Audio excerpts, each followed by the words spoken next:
Bulletin की शुरुआत करेंगे द कश्मीर फाइल्स मूवी के साथ, क्योंकि एक बार फिर ये जो मूवी है सुर्खियों में है, क्योंकि जिस तरह से द कश्मीर फाइल्स पर IFFI के जूरी हेड के बयान सामने आया और द कश्मीर फाइल्स मूवी को इस बयान में एक वल्गर मूवी बताया गया या फिर एक प्रोपेगेंडा बताया गया, उस पर बहुत जो बवाल है वो मचा हुआ है और कश्मीरी पंडित समुदाय ने इस बयान की कड़ी आलोचना की है।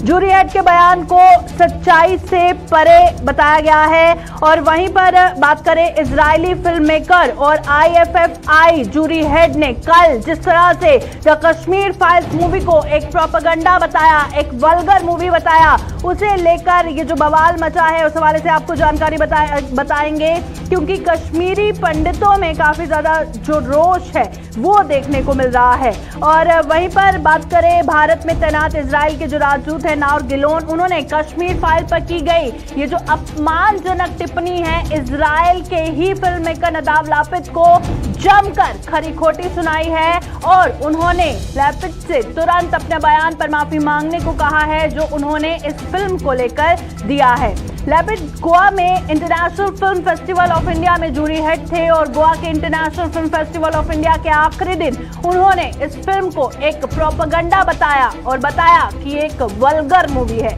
उन्होंने उसके इस बयान की जो तीखी आलोचना हर जगह पर की जा रही है उस हवाले से आपको अपडेट बता दें कि गिलोन ने कहा है कि जो उन्होंने बयान द कश्मीर फाइल्स मूवी को लेकर दिया है, उन्हें सभी देशवासियों से इस बयान पर माफी मांगनी चाहिए। और इस बाबत गिलोन ने एक ओपन लेटर भी लिखा है। इसमें लापिद को संबोधित करते हुए राजदूत ने कहा है कि ये हिब्रू में नहीं है, क्योंकि वो जानते हैं कि उनके भारतीय जो भाई बहन हैं वो इसको अच्छे से समझ सकते हैं।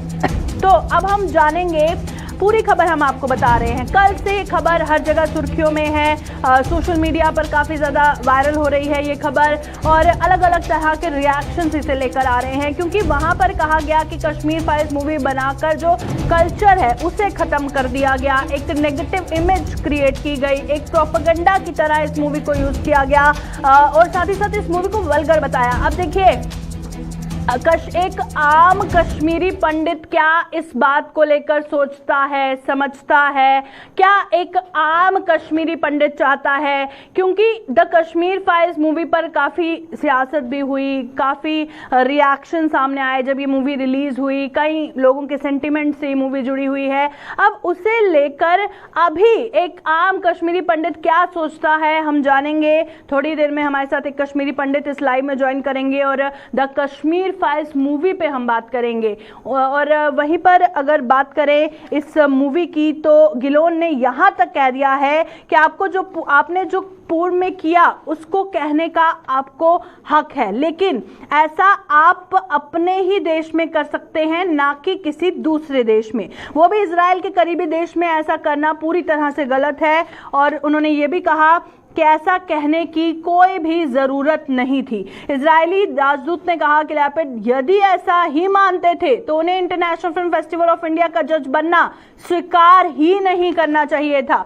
IFFI के जूरी हेड का ये बड़ा बयान द कश्मीर फाइल्स मूवी को जो सामने आया है, इसे लेकर कई तरह के रिएक्शन सामने आ रहे हैं। काफी बवाल इस मूवी पर मचा हुआ है और बात करेंगे हम जिनके साथ ये बीती, जिन्होंने अपनी आंखों से देखा, वो थोड़ी देर में लाइव ज्वाइन करेंगे और वो बताएंगे कि मूवी रिलीज होने से लेकर अभी तक कश्मीरी पंडितों पे क्या सियासत ही हुई है, क्या किसी तरह का फायदा उन्हें पहुंचा है। क्योंकि जब मूवी आई थी तब भी उन्हें बहुत सारी उम्मीदें थी कि जो कश्मीरी पंडित दरबदर हो गए थे तो उनके लिए एक उम्मीद की किरण जागी थी, पर तब से लेकर अब तक क्या कुछ बदला है? क्या हमेशा मूवी ही सुर्खियों में रहती है या कश्मीरी पंडितों को भी किसी तरह का कोई फायदा पहुंचता है? और वहीं पर बात करें भारत में तैनात इजराइल के जो राजदूत हैं नार गिलोन, उन्होंने कश्मीर फाइल पर जो ये टिप्पणी की गई है इसे लेकर इजराइल के लिए फिल्म मेकर नदाव लापिद को जमकर खरी खोटी सुनाई। एक और अपडेट मैं आपको बता देती हूं कि एक दिल्ली बेस्ड लॉयर हैं जिन्होंने इस हवाले से केस भी जो है वो दर्ज किया है। तो चलिए, हमारे साथ कश्मीरी पंडित सुनील पंडिता इस लाइव में ज्वाइन कर चुके हैं। सुनील पंडिता, सबसे पहले तो आप बताइएगा, हम बात कर रहे हैं द कश्मीर फाइल्स मूवी की, जो बहुत बार सुर्खियों में रह चुकी है। एक बार फिर वो सुर्खियों में है क्योंकि उसे प्रोपेगेंडा बताया गया या फिर वल्गर कहा गया। तो बहुत सारे कश्मीरी पंडितों के सेंटिमेंट्स भी इससे जुड़े हुए हैं। क्या कहेंगे आप कि द कश्मीर फाइल्स मूवी ने क्या कश्मीरी पंडितों के लिए कुछ बदलाव लाया है, या फिर अब जब ये फिर दोबारा से सुर्खियों में है, इस हवाले से क्या कहेंगे? क्योंकि हम जानना चाहते हैं कि एक आम कश्मीरी पंडित इस हवाले से क्या सोचता है। देखिए, अभी तक जो है कश्मीर फाइल से जो हमें कोई फायदा नहीं हुआ है जी, क्योंकि आज भी आप देख सकते हैं कश्मीर फाइल होने के बाद जो है कश्मीर में इतने की किलिंगे हुई है जी। आप देख सकते हैं। मुझे लगता है कि इनको उस पर जो है कश्मीर फाइल बनाना चाहिए, क्योंकि जो प्रेजेंट गवर्नमेंट है उसका जो कर्तव्य दिखाना चाहिए। देखिए, पीछे जो हुआ तो हुआ, हम उसको नकार नहीं रहे हैं। जिस तरीके से हमारी उस समय कश्मीर से जो विदाई हो चुकी है, क्योंकि उस समय भी ये कहा जाता था कि नाले तकदीर अल्लाह अकबर, हम क्या चाहते हैं आजादी। आजादी का मतलब क्या है? ला इलाहा इल्लल्लाह या मोहम्मद रसूलुल्लाह। लेकिन आज वो चीज बदल गई थी। 2008 के बाद जो है काफी हम लोगों ने भी जो है आना जाना शुरू किया था कश्मीर में। जिस हिसाब से हमारे पैकेज के लोग वहां पर जो है 2010 से जो है वहां पर काम कर रहे हैं, इवन 2021 तक वहां जो है किसी भी कश्मीरी पंडित एम्प्लॉय को जो है स्क्रैच नहीं आया। लेकिन उसके बाद जो हालत बनती रही वो आपके सामने है। इवन इतना ही नहीं है, हमारे जो एम्प्लॉय है आज 6 महीने से उनकी तनख्वाह बंद की गई है। ये कश्मीर फाइल है। हमारे जो एम्प्लॉय है जो कश्मीर में, जिनको जो है शेखपुरा में जो है सेलिंग की गई है, जिनको जो है शेखपुरा में जो है अपने जो है गवर्नमेंट की तरफ से जो उनको नजरबंद किया गया ताकि आपने हुकूक ना मांगे। मतलब ये है कश्मीर फाइल। जो कश्मीर फाइल दिखानी थी वो तो ये अभी तक भी पूरा नहीं दिखा पाए, क्योंकि सन 1990 से लेकर आज तक हम कश्मीरी पंडितों ने किस तरीके से अपनी जिंदगी गुजारी है। मुझे नहीं लगता है इन लोगों में से कोई आज तक भी जो है टेंटू में रहा होगा या उसने सड़क पर खाना खाया होगा। हमें याद है आज भी वो दिन जब हम टेंटू में अपनी जिंदगी गुजार रहे थे। That is the Kashmir file. लेकिन आप इसको बार बार जो है ना, आपने एक जो मुझे जो लगता है, मेरी जो सोच है, क्योंकि जिस समय पीछे कश्मीर फाइल रिलीज हुई थी तब यूपी का इलेक्शन था और अभी जो गुजरात का इलेक्शन है, मुझे लगता है जानबूझ के जो है ना इन फाइलों की वजह से जो है हमारे देश में जो है काफी दरारें आ रही है। इसके अच्छा है अगर आपको लगता है कि कहीं पर कुछ गड़बड़ी हुई है, आपके पास ताकत है, you can take the legal action. आप देख सकते हैं जिस हिसाब से आज, मैं नहीं कहता हूं जो पुराने सरकार ने कुछ सही काम किया, जिस हिसाब से आज की सरकार है 7 साल में जो एक भी FIR इनके तरफ से कश्मीर में नहीं लगी है। जिस आदमी ने कश्मीरी पंडितों की प्रॉपर्टी वहां पर बर्बाद की है, जिस आदमी ने कश्मीरी पंडितों को वहां पर मारा है, अभी तक भी जो है एक FIR नहीं लगे। मुझे लगता है वो एक कश्मीर फाइल बनते है। दूसरा, इजराइल का मुझे नहीं लगता, हमारा अगर देश का अपना कोई मैटर है, मुझे लगता है इजराइल का उसमें कोई फर्ज बनता है इंटरफेयर करने का। हमारे घर की बात है, हमें आपस में इसको सुलझाना है। वही घर की बात है, जैसे आपने कहा घर की बात है, तो घर की बात बताइए ना कि कश्मीरी पंडितों को लेकर कि सभी डिस्कस कर रहे हैं, कश्मीरी पंडितों के साथ ये हुआ, ये नहीं हुआ, ऐसा नहीं होना चाहिए था, ये सब चीजें चर्चाओं में है। पर एक कश्मीरी पंडित, क्या उसको क्या फायदा पहुंच रहा है? क्या उसे अपना घर वापस मिल पाया है? क्या वो वापस जा पाया है? जो वापस गए हैं अपने नौकरी के चलते, क्या वो सेफ महसूस कर रहे हैं? तो उनके, अगर हम एक आम कश्मीरी पंडित की बात करें तो आखिर में मैं कहूंगी कि आप उसी बात पे जोर दीजिएगा। आप सियासत हो रही है या नहीं हो रही है उस पर हम बात नहीं करेंगे, हम बात करेंगे एक आम कश्मीरी पंडित को क्या फायदा हुआ है। देखिए, आप बोल रहे हैं सियासत के बारे में नहीं बात करेंगे। सन 1990 से लेकर कश्मीरी पंडित को जो है एक ब्रांड एम्बेसडर की तरह जो है हर समय यूज किया गया। आज भी जिस हिसाब से मैं कह रहा हूं कि गुजरात का इलेक्शन है, इसलिए कश्मीरी पंडित को आज फिर जो उछलाना है। लेकिन जो हमारी सरकार, बीजेपी की सरकार में, आज पुलिस बोल रहा हूँ, हमने इसको बनाया, हमने इसको तन मन धन से जो है सपोर्ट किया, हमसे जो हो सकता था वो हमने किया। लेकिन उसके बदले आज हम पे शलिंगे हो रही है।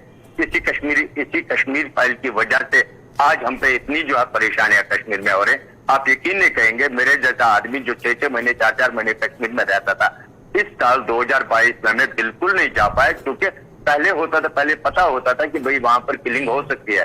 अभी कोई पता ही नहीं है कि कौन आएगा, कौन मार के जाएगा। जिस हिसाब से हमारे 6000 पोस्ट हैं जो है इस समय जो एम्प्लॉय जो कश्मीर के यहाँ पर बैठे हैं, सड़कों पर बैठे हैं, धरनाएं दे रहे हैं, मुझे लगता है उस पर इनको काम करना चाहिए था। उनकी तनख्वाह छोड़नी चाहिए थी।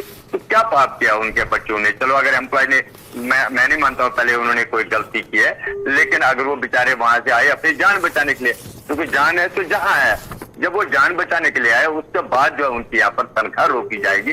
तो मुझे लगता है कि जो है ना, सीधा सीधा ये दिखता है कि कहीं न कहीं इनको अपने मफाद की जरूरत है, हम कश्मीरी पंडितों की जरूरत नहीं है कहीं। क्योंकि आप देख सकते हैं जिस पिक्चर में विवेक अग्निहोत्री साहब ने जो है उन्होंने 800 करोड़ रुपया कमा लिया।